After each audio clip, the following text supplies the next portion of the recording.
السلام عليكم ورحمة الله وبركاته. الحمد لله وكفى والسلام على عباده الذين اصطفى وبعد. يا أيها الذين آمنوا اتقوا الله حق تقاته ولا تموتن إلا وأنتم مسلمون وبعد.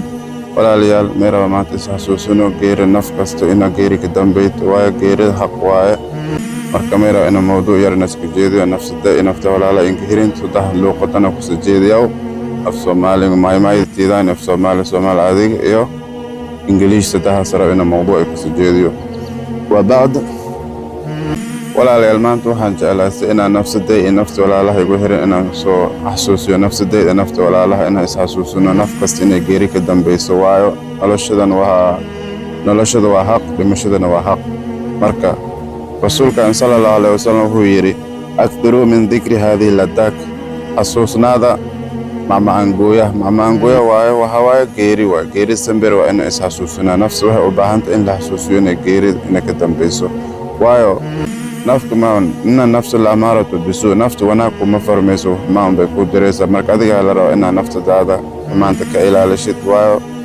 haddaad dhimatid maanta adigun baa godka lagu gelinaya qaraawada ehlada wax kuwa maqada amalka samaysa unbaa meesha ku marmaraysa marka samber waxaa loo baahan yahay in nafta la xasuusiyo geerida man amala saalihan falinafsi ayuu ilaahay yidhi haddaa waxa wanaagaas samayso adiguma nafsadaada unbaa u samayso because wanaagaas ayaa adigunbaa ku badbaadaya marka samber waxaa loo baahan yahay inaad nafsadaada bartid wanaaga because beri haddaad dhimatid amalka meesha la gashay unbaa ka abaalmaraysa gurigaada hadduu mugdi haddaada noloshaada mugdi ku nooshahay haddaad dhimado guriga haddaa amalkas aad samayso waxaa meeshaas waxa kuu nuurina waa camalka saxli aad samayso marka samir waxaa loo baahan yahay nafta inaad la baro wanaaga iyo wixii ilaahay ku diro waa in la sameeya wixii ilaahay kaa reeb waa inaad ka reebtaan rasuulka sallallahu alayhi wasallam wixii nuu farma waa inaan yeelna wixii naga reebna waa inaan ka reebtaan ayaa loo baahan yahay marka walaalayaal marka maynan baahan yahay nafsada wixii ee kindaraas wanaag makindaraas nafta mayba ina nafsa la amaratu bisu ilaahay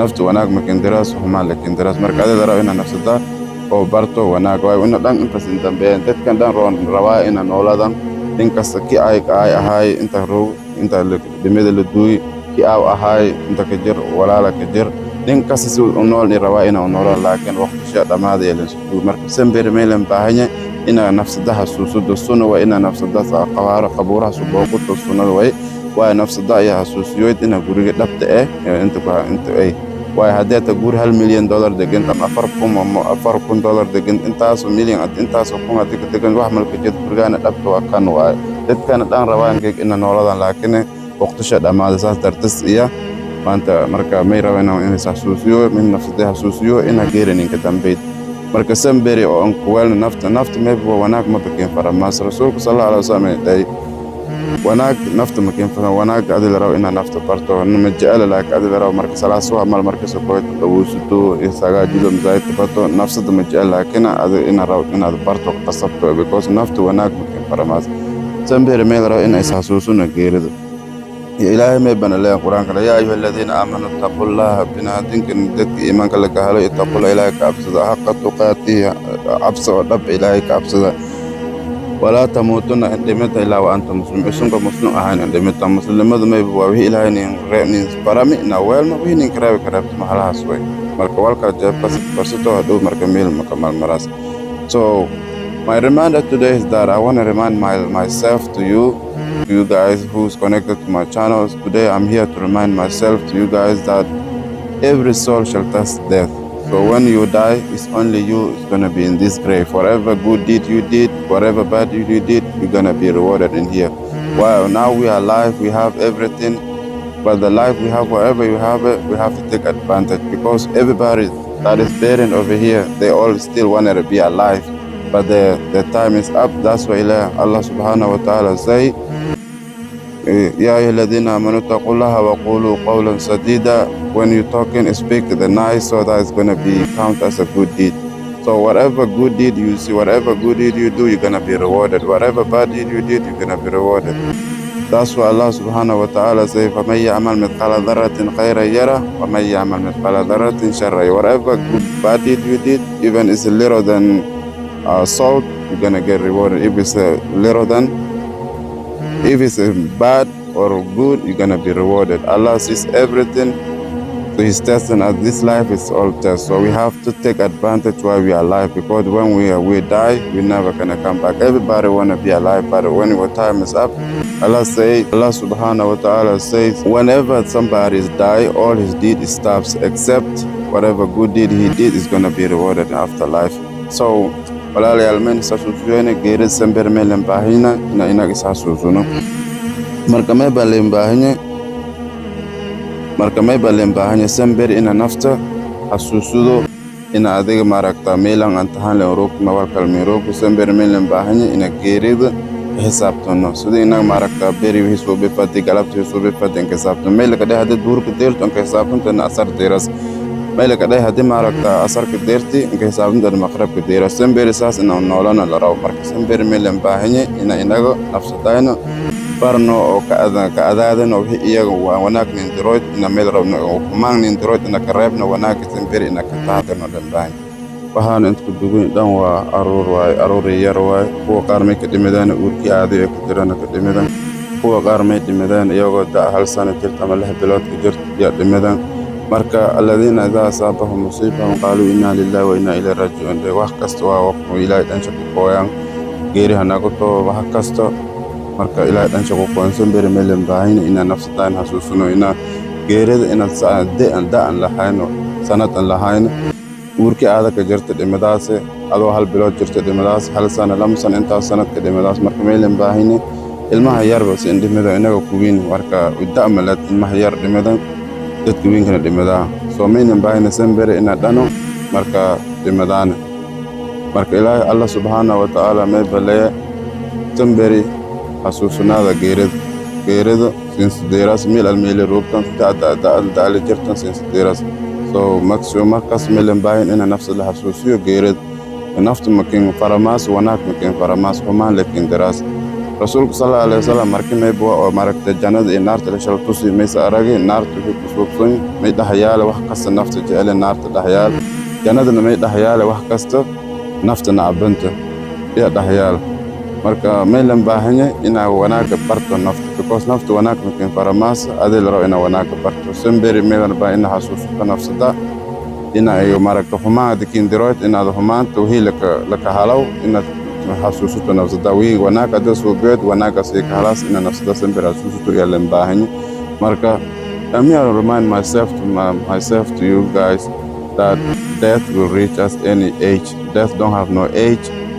These little kids are buried over here. They might die while they are inside of their stomach of their mom.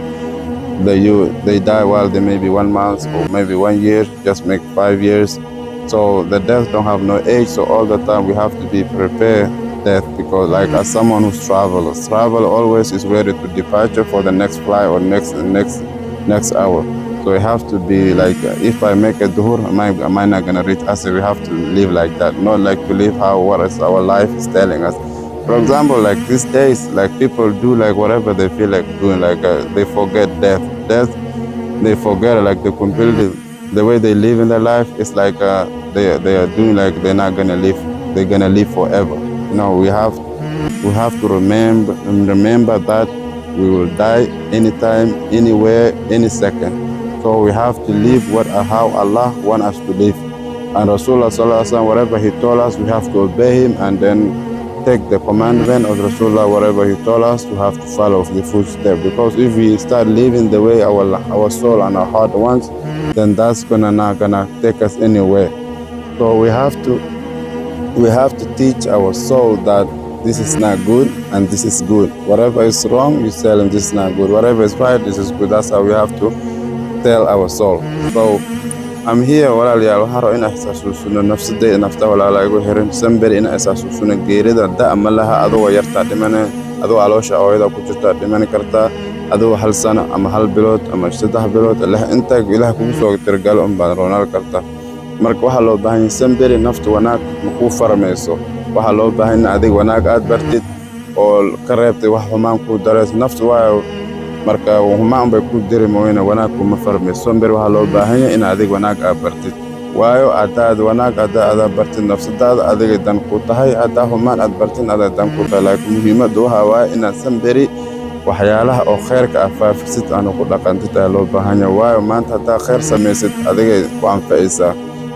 man yacmal camila saalixan falinafsi, wax wanaag haddaad samaysid nafsadaada u samaysa, dadka dhan uma samaynin. Haddii aragta nina xumaan samaynaa ama adiga haddii lagu dhaho jeej waxa xumaantan waxaa la hebel buu samaynaa, hebel iyo adiga isku mid mihiin. Ilaahay nin kastuu soo su'aalaa wax kasta. Ilaahay wuxuu yidhi wax kasta nicmad kasta aan idin siiyan dunyada idin soo siiyo, ama wax kasta nicmad ah ilaahay aan idin siiyo wuxuu leeyahay waana soo soofa uma latus'alunna yawmaidin ani naciim ayuu ilaahay yidhi. Marka wax kasta nicman aan idin soo siiyo waa idin su'aala ayuu ku leeyahay. Marka laakiin kadaro waa wixii hadda suubiyayti wax maka bedelaas ilaahay ogsonya iyo marka waqti meelka sii haddii 20 sano jirta, haddii 40 sano jirta, haddii 50 sano jirta lagas ilaahay ka deersay lagas meelan baahanay inaad waqtigaasi ku maaragta advent gareed. ilaahay may banale qala rasuulullaahi sallallahu alayhi wasallam laa yu'minu ahadukum hatta yuhibbu li akhihi ma yuhibbu li nafsi. marka meel raba wiyaada jecel waa ku naf walaalka ila jecelaad baro, because nafta wiha walaalka aad nafsada jecel naf walaalka ila jecelaad baro. marka sanberi meelan baahan ina wanaaga khayrka ka dadaalno يا لمباهن وخير كذا صوبته مركا إلهي مركا أكتس مركا خير لما هنا واشر مقهلاس إيه إلهي ما يبنى لي وعبد ربك حتى يأتيك اليقين أعود إلهي إلا يقين سيمك وشقين تنمي بوغيري وسنبر ميلن باهين إنا غيريك سحسوسون سنبر نفستا ميلن باهين إنا غيريك سحسوسوتو ولا ليانا ميرا بانسي ونول إنا نولدان فضان لكن جيجي iyo meetirun tagtay jiran gurigaana dhabta waa intuu sanbir meelan baahanya ina nafsadaha suusuto ina dhimadaas dhimashadana waa xaq waa sanbir meelan baahanya ina aan xisaabtan ina dhimadaan waqti dhimadaan Allahu a'lam. marka nafsadana aan barno si inaga maaragta nafta hadda saalihi barto wanaag maadaama nafta aan fadana wanaag adil raaw ina barto sanbir meelan baahanya ina wanaag la baro.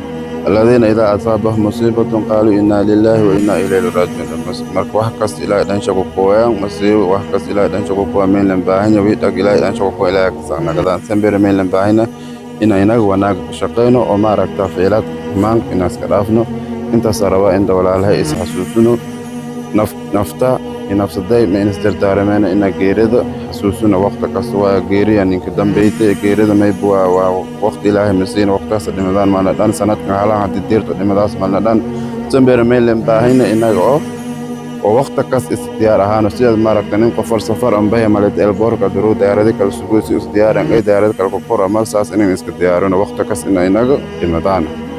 marka I'm here to remind myself to you guys that every day or any time, any hours, death can reach us. So we have to prepare ourselves anytime, any day, because you cannot say I will prepare when I reach this certain age, because Allah didn't give us a guarantee that we're gonna live certain amount of time. We're gonna be dying any amount like this hours or this day or this year. So we always have to prepare the death that is gonna reach us.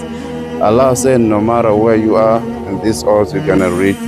Death will reach to you, even if you get inside the mountains or anywhere in this earth you can hide, but the death is going to reach us. So every time, whatever you're doing, watch what you say, how you speak, how you treat others, because whatever goes around comes around to you.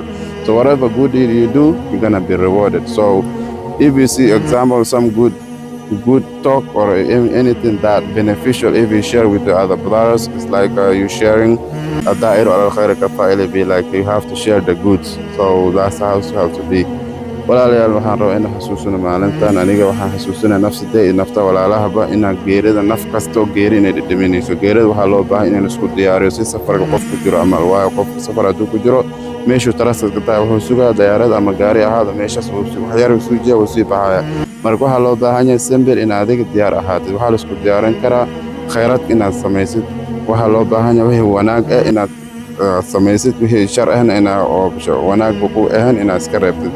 sanbir waa inaa waxaan samayno waxaa loo baahan inaan samayno wixii ilaahay noo fasay aan rabno noogu tirgal inaan samayno waa inaan samayno wixii ilaahay naga raba inaan ka reebtoona loo baahan yahay. ma aha saan raba u noolaana waxaan rabaa inaan samaynaa وأنا هدوان يري هاي وقتها وينادم بعد دمنا هدونا ساس كشنو دب واي دمشة دائما لها وقت كستا دمن كرتا وعضو هرديس أم عضو صوت أم عض سكستا إلى كوسو قرب دمن كرتا مركو حلو باني سنبري inaad u noolaato sida ilaahay kula rabo.